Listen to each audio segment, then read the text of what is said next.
Il existait un village où il y avait un roi qui n'arrivait pas à avoir d'enfants. Il y avait beaucoup de femmes, mais aucune de ces femmes n'arrivait à enfanter. Donc c'était lui le problème. Et finalement, il a eu un enfant avec une dame. Et quand l'enfant est sorti, elle avait un corps de bébé. C'était une fille. Elle avait un corps de bébé et une tête d'araignée. La tête c'était l'araignée et puis le corps c'était le corps d'une femme. Et c'était tellement honteux pour le roi, à cause de son image devant les gens. Il a caché ce bébé là et il avait interdit que cet enfant là sorte. Donc l'enfant était élevé dans un endroit secret. L'enfant était enfermé quelque part où elle avait tout à sa disposition, des serviteurs, des servantes, tout ça. Et il avait interdit qu'on mette un miroir en fait dans le lieu où la jeune fille vivait. C'était interdit de lui offrir un miroir. Et il a dit que quiconque donnait un miroir à sa fille, il faisait tuer la personne. Et il avait demandé à toutes les personnes qui côtoyaient sa fille en question de lui dire qu'elle est la fille la plus belle du village.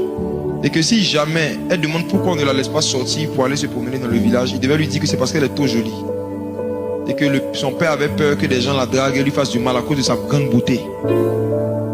Donc elle a grandi avec ce mensonge. Et elle est arrivée en âge de se marier. Elle allait voir son père, elle a dit à son père qu'elle veut se marier. Elle souhaite se marier. Et son père en question a dit ok, il allait essayer de lui trouver un mari, mais il ne voulait pas qu'elle sorte. Donc le chef du village, le roi pardon, a fait passer un communiqué disant qu'il a une fille. La rumeur s'était déjà répandue qu'elle a une tête d'araignée. Donc tout le village savait, juste qu'on ne l'avait jamais vue, mais tout le monde savait. Donc il a fait passer un communiqué pour dire il cherche quelqu'un qui va marier sa fille. Et que la personne qui va marier sa fille, il va lui donner la moitié de son royaume.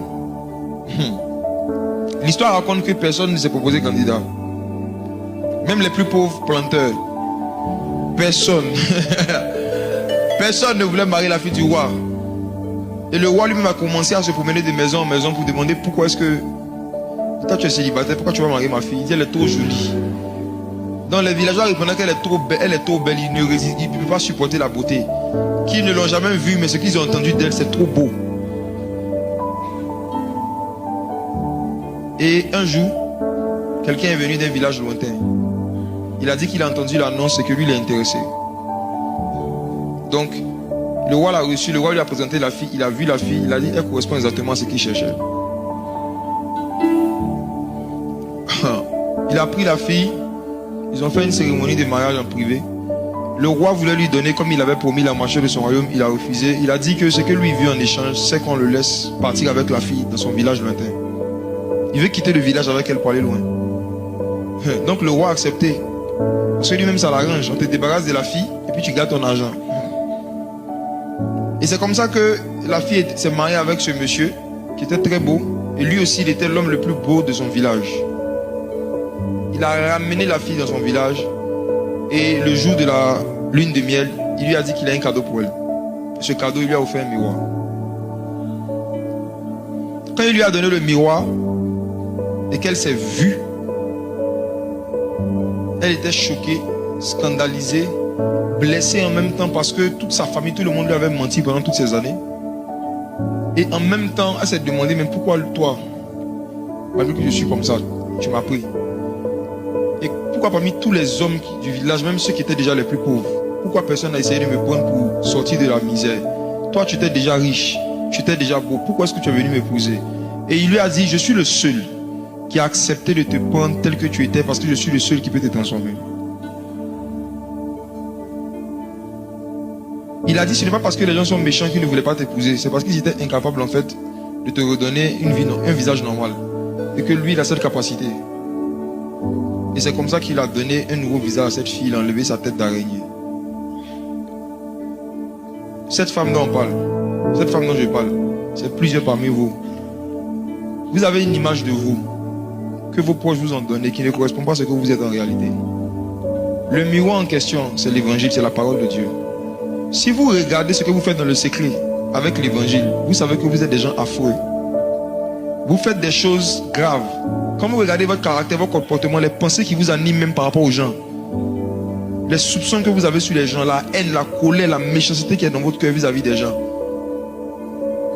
Le visage d'araignée, c'est la face que vous cachez. Vous faites semblant de venir à l'église, semblant de chanter, de prier, mais à l'intérieur de vous, vous savez que vos cœurs sont méchants. Et que vous n'avez aucune relation personnelle avec Jésus. Ce miroir en question que tout le monde vous cache, c'est la vérité de la parole de Dieu qui va vous dire que vous n'avez pas un bon cœur. Contrairement à ce que vous pensez, vous savez que vous n'avez pas un bon cœur. Un bon cœur ne peut pas garder rancune pendant un mois.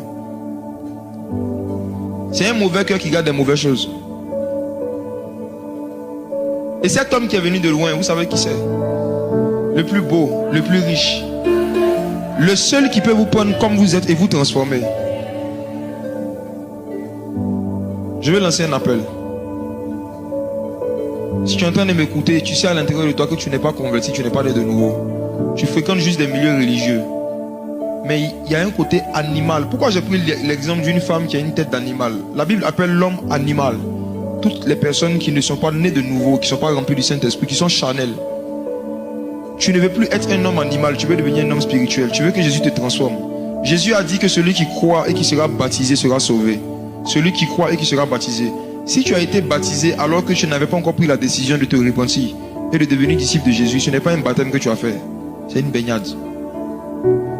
Le baptême doit être toujours précédé d'une repentance et d'un renoncement total à son ancienne vie, à son ancienne nature. Je lance un appel. Jésus est venu de très loin. Il est venu du village le plus loin du monde qu'on appelle le royaume des cieux. Il est venu sur la terre. Il a été crucifié pour toi. Il a versé son sang pour toi. Et c'est à cause de toi qu'il a organisé ce programme. Il a fait ces miracles afin que tu crois qu'il est le Fils de Dieu.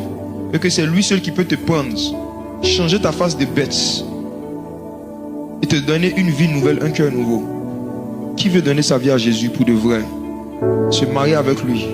Commencer une nouvelle relation. Tenez-vous debout.